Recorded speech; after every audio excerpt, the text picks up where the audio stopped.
শুভ সকাল বন্ধুরা। শুকনো মুড়ি খেলে আমি কিন্তু সবসময় একটু সর্ষের তেল মাখিয়ে তারপরে খেয়ে নিই।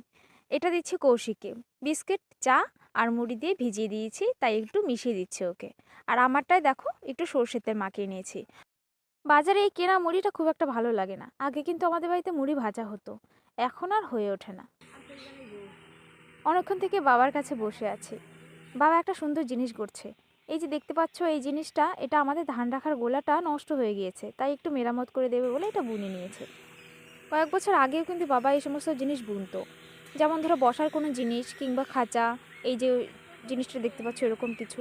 কিন্তু এখন আর সময়ও হয়ে ওঠে না, ইচ্ছেও করে না। তো অনেকক্ষণ থেকে বাবার কাছে বসে দেখছি কি করে করছে। ছোটবেলায় অনেক দেখতাম, কিন্তু শেখা আর হয়ে ওঠেনি। এদিকে দেখো রোদটা হালকা হালকা উঠছে, আবারও বন্ধ হয়ে যাচ্ছে। শীতকালের রোদ, পৌষ মাসের রোদ, আর কি এর থেকে বেশি হবে?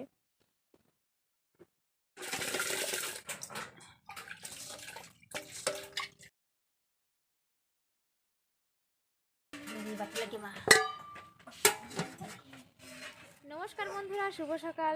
কুয়াশাচ্ছন্ন একটি সুন্দর সকালে আমার নতুন আর একটি ব্লগে তোমাদের অনেক অনেক স্বাগত জানাই আরও একবার। তো সকালবেলা আজকে উঠে দেখছি প্রচুর পরিমাণে কুয়াশা পড়েছে। তো কুয়াশায় তো নড়তে চড়তে ইচ্ছা করছে না, এত পরিমাণে ঠান্ডা। তো কি করা যাবে, তারপরে সকালে খাবার খেয়ে নিয়েছি, টুকটাক যা ছিল কাজ করেছি। তো সবটা তোমাদের সঙ্গে শেয়ার করিনি, কিন্তু এখনও দেখো ঠান্ডা জামা কাপড় খুলিনি। হালকা হালকা রোদ উঠছে, মাকে দেখছো ধানের কাজ করছে। এই শীতে করতে হবে, কারণ সামনে তো অনুষ্ঠান, তো তাড়াতাড়ি করে ধানের কাজটা শেষ করতে হবে। অন্যান্য বছর কিন্তু আমাদের এত দেরি হয় না ধানের কাজ করতে, এবার একটু বেশি লেট হয়ে গেছে। তো কিছু করার নেই, এখন করতে হবে, কারণ সামনে অনুষ্ঠান যেহেতু, তো তাড়াতাড়ি করে কাজগুলো সারতে হবে। আর বাবাও কাজ করছে। বাবা যে কাজটা করছে সেটা তো বললামই তোমাদের, কি কাজটা। এটা তো আগে দরকার, ধানগুলো পরিষ্কার করে তো রাখা হবে ধানগুলো, তো ওই জিনিসটা তো দরকার হবে, পরিষ্কার করে রাখা, ভালো করে রাখা। তো বাবাও কাজটা করছে, আর আমি যা কাজ ছিল সেরে নিয়েছি। এবার ভাবছি রোদটা থাকতে থাকতে স্নানটা সেরে নেব, নয়তো রোদটা আবার বন্ধ হয়ে গেলে আমি আবারও পুকুরে যাব। যদিও এখনও ঠান্ডা জামা কাপড় খুলিনি, তো খুলে নেব, খুলে আর কি স্নানটা করে নেব। আর এখন কাজের মধ্যে থাকলে একটা না গরম গরম ভাব থাকে, আর কাজ বন্ধ হয়ে গেলে চুপচাপ বসে থাকলে দেখবে কি বেশি ঠান্ডা লাগতে শুরু করে। তো যাই হোক, স্নানটা সেরে নেব। দিদি ওরাও বসে আছে, ওরা স্নান না করে আর কি খাবে সকালে খাবার। তো আমি ভাবছি স্নান করে পুজো দিয়ে তারপরে সকালে খাবারটা খাবো। তো চলো, আজকে ব্লগটি তো সকাল থেকে শুরু করে দিয়েছি, আশা করছি খুব ভালো লাগবে। সারাদিন কি করবো না করবো সব কিছু তোমাদের সঙ্গে শেয়ার করব, দেখতে থাকো ব্লগটি।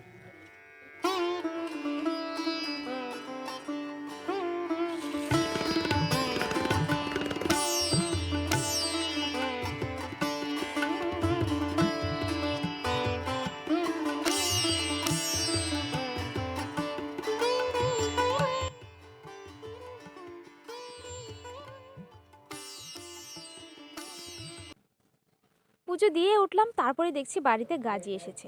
এই যে গাজি ব্যাপারটা তোমরা হয়তো অনেকেই জানো যারা গ্রামের দিকে থাকো। ধানের যে সিজনটা হয়, যখন ধান তোলা হয়, তখন ওনারা আসেন, এসে গোয়াল ঘরে দৌড়ে বসে কিছু একটা নীতি কথা কিংবা গানের মতো করে বলেন। তারপরে কুলো ভরে ধান দিতে হয়, এতে দুটো দুব্বো একটা খুচরো পয়সা দিয়ে দিতে হয় ভক্তি ভরে। তো যেটা আমি দিলাম আর কি, তোমরা দেখতেই পাচ্ছ। গ্রামের এই ছোটো ছোটো ব্যাপারগুলো আমি একটু তুলে ধরার চেষ্টা করি, যদি তোমাদের ভালো লাগে। তারপরেই সবাই মিলে খেতে বসেছি। বাইরে একটু রোদ পেয়ে টেবিল পেতে বাইরেই বসে পড়েছি। বুড়োকে যাই একটু না, হাই করো হাই করো হাই। খেতে বসে সবাই মিলে পিকনিকের কথা বলছে। পিকনিক কি হবে, আয়োজন কি হবে, তো আমার মতামত নেওয়ার চেষ্টা করলেও আমি বললাম আমি কিছু জানি না, তোরা বুঝে নে। তো যাই হোক, পিকনিক কি হবে কি হবে না অবশ্যই দেখতে পাবে।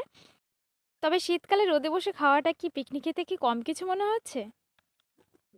এখন বাজে বিকেল 4:30। বৌদি এই অবেলায় রান্না বসিয়েছে। সিদ্ধান্ত হলো যে পিকনিক হবে, তাই বাকি রান্নাগুলো একটু ঘরে করে নিচ্ছে। বাকি রান্না বলতে ডাল বসিয়েছে, মুগ ডাল, লাউ দিয়ে। তো মাংস তো আমাদের বাইরে রান্না হয়, তাছাড়া পিকনিকে বাইরেই রান্না হবে। শুধু পিকনিক বলে না, এমনিতেই আমাদের মাংস বাইরে রান্না করা হয়, সেই যে তোমরা জানো একটা নিয়ম আছে তাই। আর এপাশে হবে বেগুন ভাজা, পাঁপড় ভাজা। তাছাড়া দাদা আর জামাইবাবু গিয়েছে বাজারে, বাকি কি রান্না হবে এলে আর কি সিদ্ধান্ত হবে। নাই। কোথায় ছিল তোমার? কোথায় ছিল? নাই। কোথায় নাই? এই যে এই যে এগুলো ছিল যে তোমার ঝুটি ছিল, কোথায় গেল? ছিল কোথায় গেল? নাই। নাই, তুমি কি করছো? দেখাও দেখাও, তুমি কি করছো? তোমার হাতে কি দেখাও? ওই হাতে তুমি পড়াশোনা করছো? কি লেখো তুমি? ফটো লেখো লেখো। লেখো লেখো লেখো তো। এ বি, তারপর তারপর তারপর শুনু, আমি ওপাশে কৌশিক ব্ল্যাঙ্কেটের নিচে এই যে মোবাইল দেখছে, আর ওপাশে পিকনিকের আয়োজন চলছে। তো পিকনিক, আমরা শুধু শুধু পিকনিক খাবো, পিকনিকে কোনো কাজ করব না আজকে। আমাদের এই কাজ, আমরা কোনো রকম কাজ করব না। তো দিদি আর বৌদি দুজনে মিলে পিকনিকের আয়োজন করছে, তাই না? তো চলো একটু পরে আবার আসছি। আমার জন্য আর বাবা র্যাকেট এনেছে, এই যে আমার বুনুর হাতে একটা আছে, আর দুটো কক এনেছে। এটা ব্যাগ কিসের জন্য বৌদি? একটা দে, বুনুর হাতে দে। দাদা আর জামাইবাবু বাড়িতে চলে এসেছে। এপাশে বৌদির রান্নাও কিন্তু অর্ধেক হয়ে গিয়েছে। কি নিয়ে এসেছে বলো তো? সেদিন যে গয়না গড়াতে দেওয়া হয়েছিল সামান্য কিছু, সেই গয়নাগুলি আজকে দিয়ে দিয়েছে, তাই নিয়ে এসেছে। আর তেমন কিছু করা হবে না, এগুলোই হয়তো। তো ভাবলাম তোমাদেরকে একটু দেখিয়ে দিই।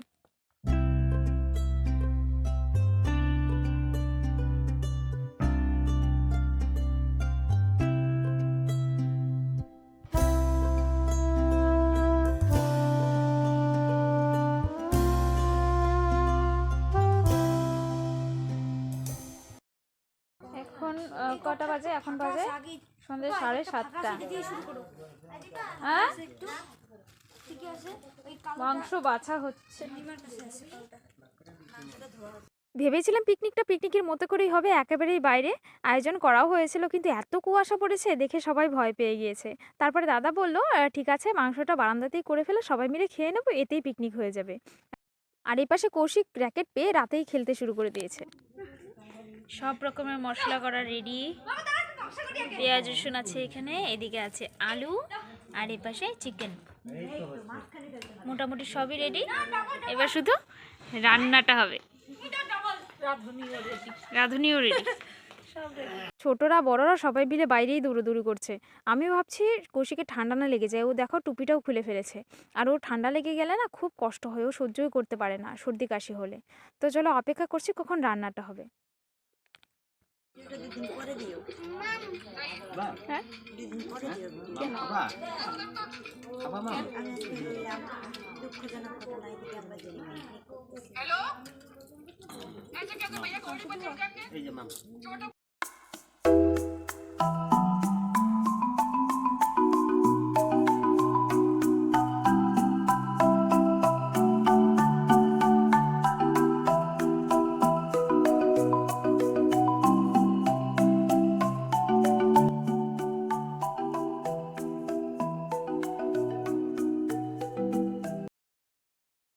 টাটা। আগে দেখছো ভিডিও শুরু করার আগেই বলে টাটা টাটা। তুমি আজকে চলে যাবে, বাড়িতে যাবে? কি খাচ্ছ তুমি? কি খাচ্ছ দেখাও একটু। এটা খাচ্ছ?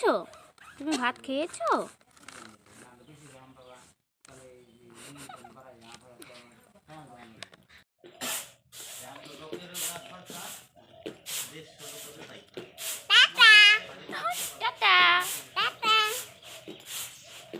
দেখো ভিডিও শুরু করতেই কয় কি টাটা। দিদুনকে বলো টাটা। দিদুনকে বলে, দিদুনকে ওই যে দিদুনকে বলো টাটা। গতকাল রাতে আর ব্লগটা শেষ করা হয়নি, এত ঠান্ডা সবাই কুকড়ে যাচ্ছিলাম। খাওয়া দাওয়া করেই সবাই মিলে শুয়ে পড়েছি। তো আজকে সকালবেলা ওরা চলে যাচ্ছে, আর বাবা কতগুলো সবজি দিয়ে দিয়েছে। বাবা জানো তো, কোনো সবজি বা কিছু থাকলে বাড়িতে নিজেদের খাওয়ার সঙ্গে সঙ্গে বাকিদেরকে দিতে খুব পছন্দ করে, তাই আর কি কটা সবজি দিয়ে দিয়েছে যেগুলো ওদের বাড়িতে নিয়ে। গতকাল রাতে ব্লগটা শেষ করিনি, আজকে শুনে ওরা সকাল সকাল চলে যাচ্ছে। তো এর সঙ্গে আজকে ব্লগটা এখানে শেষ করছি। কেমন লেগেছে অবশ্যই কমেন্টে জানাবেন। টাটা, টাটা দাও, বলো টাটা।